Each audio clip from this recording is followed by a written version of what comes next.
Is there a Bible story about some men who found themselves in prison that rejoiced?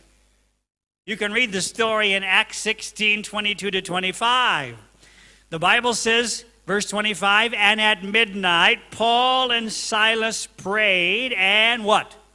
Sang praises unto God, and the prisoners heard them. Why did they sing praises to God? Because they had a comfortable chair to sit in, the air conditioning was on, and they had been provided some nice food to eat? Is that why they sang? They were in a terrible situation. The Bible says, and when they had laid many stripes upon them, they cast them into prison, charging the jailer to keep them safely, who, having received such a charge, thrust them into the inner prison and made their feet fast in the stocks. They were in pain. We're told the apostles suffered extreme torture because of the painful position in which they were left, but they did not murmur.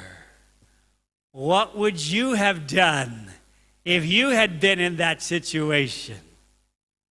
We complain at little things. What would we ever do if we'd gotten beat up and cast in prison, and where our back is on the gravel, our feet are up in the air, tied up in the stocks? We'd have every reason to groan and moan, but that's not what Paul and Silas were doing. Instead, in the utter darkness and desolation of the dungeon, they, Paul and Silas, encouraged each other by words of prayer and what?